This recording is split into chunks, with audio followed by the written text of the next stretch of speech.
This your City Boy OG Bry-dee, host of Urban Realness. Hit that subscribe button, that like button, that notification button, as well as that share button.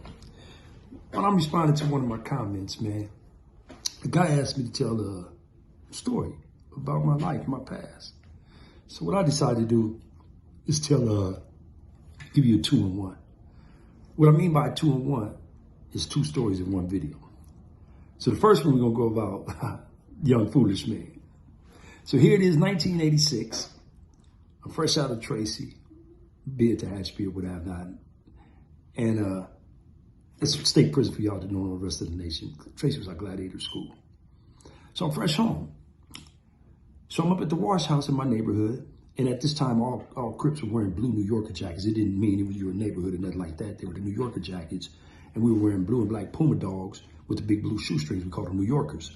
And the Damus, vice versa, were wearing the red Philly jackets and the red and black Puma dogs.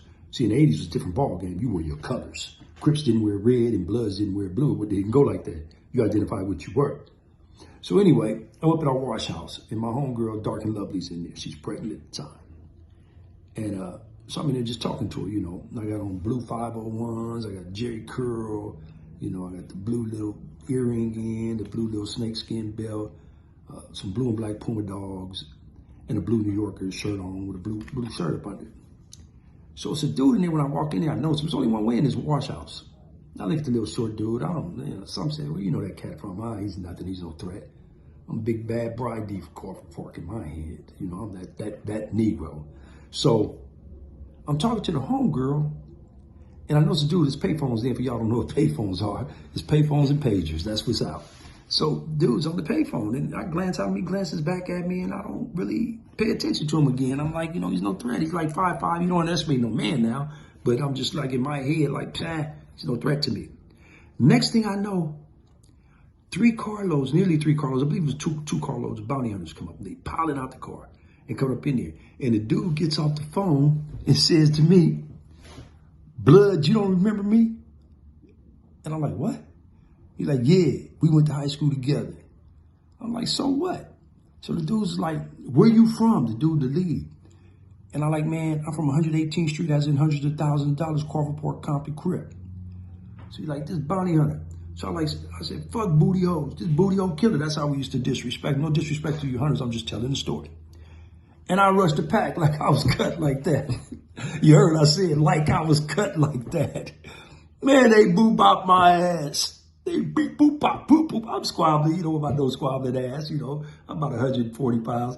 I'm giving it all I got. I'm 6'1". And do. And, you know, it knocked me down, and the dude hit me in the hip, so clink. But it don't knock me out of that. So I'm like, whoa, shoot. And they run up out of the wash house. I remember they were in a gold Regal. We used to sport the Regals then. It was in a gold Regal on days. I picked up a mop ringer, chased the car, threw it at the car, pow. Said F, you know, and disrespected they hood and what have not, right? And so I go back in, the homegirl like, "You crazy, man. You crazy." So that was one story. That was the boo-bop one. Now I want to tell you about first time I ever knocked somebody out. So I'm doing a violation. It's 1987. I'm in the penitentiary.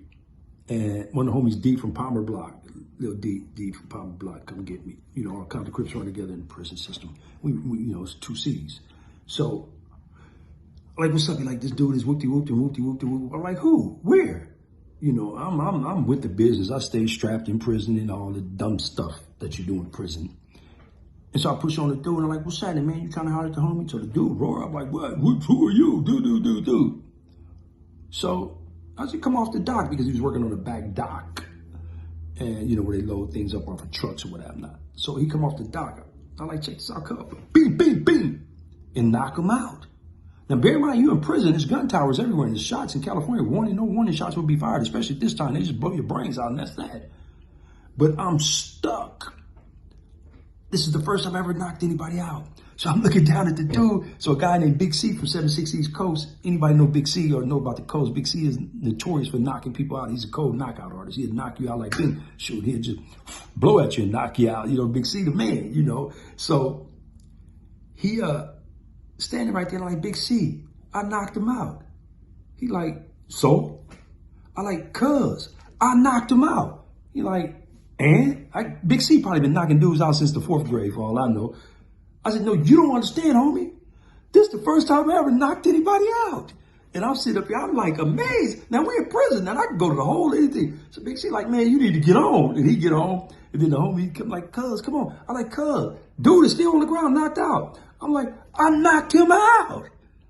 And so I got away with it, but I'm not right. And that's my two stories, man. The one where I got boo-bopped and the one where I knocked the dude out. So I'm laughing, man, because that's in my youth when I was wild. And I just said that because a person in my comment asked me to tell a story about myself. So I'm gonna start telling stories periodically about myself and how I grew up in my youth and the mad, crazy stuff I used to do, man. Because I did some crazy stuff, man, and I can't even believe I did it sometimes when I think about it in my head, you know. So on that note, it's the hub and the dub, neighborhood love. Two of them, baby, y'all know what that is. Compton, California, all the time.